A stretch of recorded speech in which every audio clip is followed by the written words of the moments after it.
Tszyu says Charlo can keep talking about Tim Kazoo, but he knows exactly who I am. All right. Let's talk.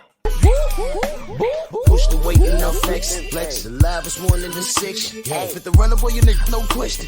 You will run a motherfucker high stepping. Hey, you never had a big enough weapon. Motherfucker never learned your lesson. I'm an 88 pack nigga. Woof. I'm an 88 pack nigga. I mean, day walker, drink blood, fangs out. Full moon, motherfucker, change like a hoe. I'm just a nigga from the hood trying to stack a little cheddar for the money. Drew Titan, Bronx on deck. Shout out to the mighty LDBC. So with a little bit of instigating from a certain sanctioning body, Jermell has 30 days to make a decision as to what he's going to do. The man just won the last piece of the puzzle. And they want him busy immediately. 30 days, make a decision. What are you doing next? Blah, blah, blah, blah, blah. I mean, I love how they do us. Whatever, man. So, Tszyu, son of legendary boxer Kazoo, looks just like his dad. He says Charlo can keep talking about Tim Kazoo, but he knows exactly who I am. Yeah, sure do. So boxing scene, link will be in the description. The article says Tszyu couldn't help but to chuckle at Jermell Charlo's idea of a post-fight celebration following the biggest win of his career. Houston's Charlo emphatically laid claim to the undisputed junior welterweight championship following a 10th round knockout of Argentina's Brian Castano. Salute to Brian Castano. Charlo had won Castano's belt, adding to his collection. Division's first ever male boxer to own every male title in the 4-belt era. That's history, folks. Like it or not, it's history. Following the fight, Charlo took exception to relayed previous comments from Tszyu that he was a little bit soft and doesn't bring the pressure. Charlo dismissed the claims along with the questions asked by Fox Sport Australia's Duncan McKenzie, replying, "F you and Tim Kazoo. It's different. It's different heat over here in America, baby. It's different heat in America." That's what he says. Charlo also verbally sparred with at least one more reporter before the post-fight press conference following their Showtime main event Saturday night in California. He's such an angry person. He's always frowning. He's never happy, Tszyu told BoxingScene.com. Well, pause right there. I beg to differ. I just saw a video of him getting on his private jet, heading back to Houston. He looked pretty happy to me, but whatever. Right? He said he just won 4 belts and he's there yelling at reporters. It's your moment to celebrate. I don't know. He needs to be so angry and miserable. Well, look, you might be late to the party, but that's how they are. Y'all know I hold them accountable when they do silly stuff outside the ring. But this is in reference to the sport. All right? You guys are his competition. You got, no sooner than he won all the belts, you got a bunch of reporters in there, and I don't care how you cut it. You had a bunch of reporters in there, media members, and everybody, and frowning fans. As soon as he won it, they want him to lose it. So they're looking for the next big thing because a lot of those people that are asking those questions was rooting for Castano. Make no mistake about it. So now they're looking for something or someone to stop this reign because they did not want Jermell to win Saturday. Let me be clear. The powers that be did not want Jermell Charlo to win. Okay? Because they're not acting like it. Okay? It happened Saturday. Right? And what? I mean, when Canelo wins, it's a party for the rest of the month. Had Valdez beat Shakur, they'd be talking about it right now. But everyone has short-term memory. Valdez lost, Canelo lost. And now we're up to Charlo.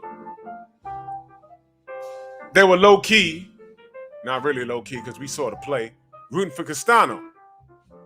Had Castano became undisputed on Saturday, it'd be news right now. So in reference to this, I support Jermell because he just won the belts and y'all are digging in his shit. He ain't got, he don't even have time to celebrate. Well, he's celebrating right now. So he's going to appear to be miserable and unhappy to you. You're the competition. But now the WBO, is it the WBO? One of these sanctioning bodies are saying, hey, man, you got 30 days to make a decision. I think it is a WBO. If I'm wrong, correct me. But y'all saw it. The information's out there. He has 30 days. And look at this. All these names in here. Charlo also has outstanding mandatory title defenses against number one contender Bakram Murtzaev. I'm sorry if I'm butchering his name. That guy's undefeated. It's Sebastian Fundora. He has his work cut out for him. So there's work to be done at 154. But Tszyu was the one that allowed the Charlo Castano rematch to happen for undisputed. Well, you know what? That's fine. But let me be very clear. Nobody over here is checking for Tszyu, especially after that last performance. Dude, you got dropped in the first round. And your opponent just took his foot off the gas. Like, he just said, I'm sorry. I didn't mean to do that. Force of habit. You was open. I threw the punch. You ran into it. There's nothing I see. This is my personal opinion now. There's nothing I see special in Tszyu. But you want your shot? Hey, man, exercise it. When you're wearing a crown, you become the target. Now, I want you guys to remember this. And the link for this for this article will be in the description, okay? So y'all can go ahead and read it. It's written by Jake Donovan, the only boxing media I trust on the other side, you know. He goes on to call Tszyu goes on to call Jermell angry or whatever. Yeah, he's an angry black man. Fine. Oh, I'll take that. But I want you guys to remember this. All these names. Bakram, Fundora, Tszyu. Tszyu. Okay? They're throwing names at Jermell immediately. They want him in the ring like tomorrow.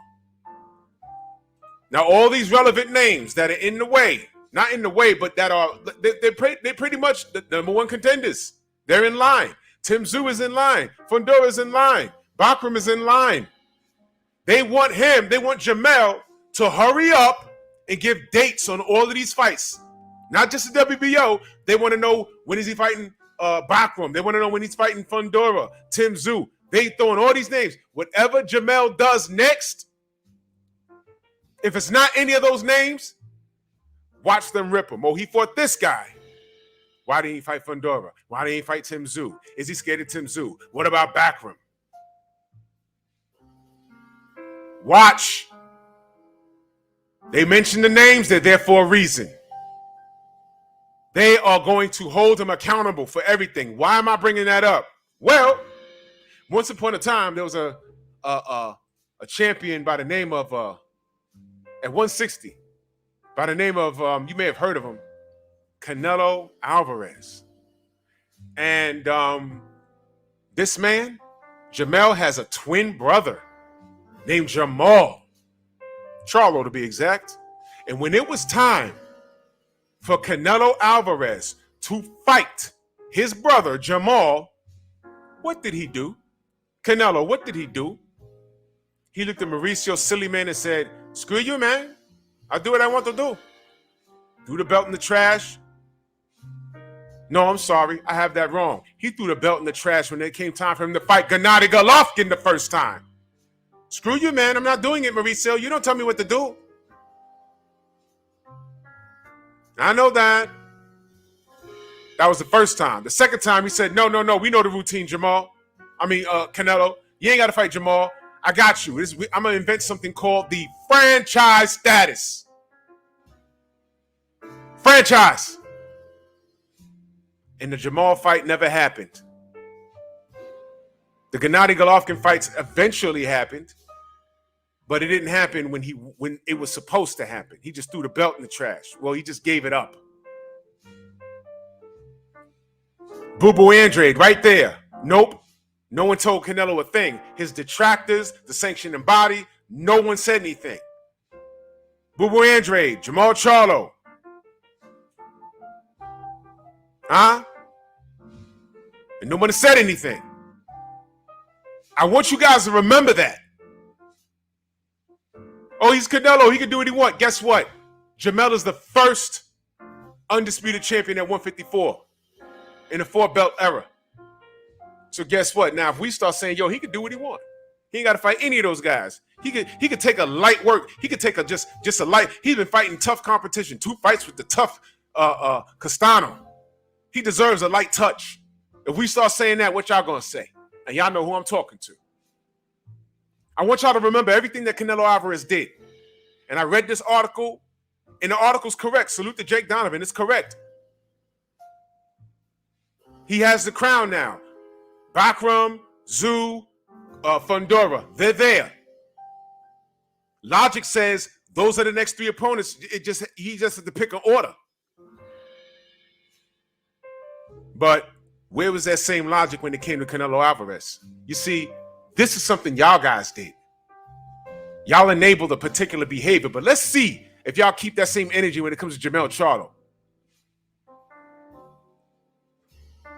Okay? We're going to see. I'm paying attention. Are you? Bronx on deck. Move!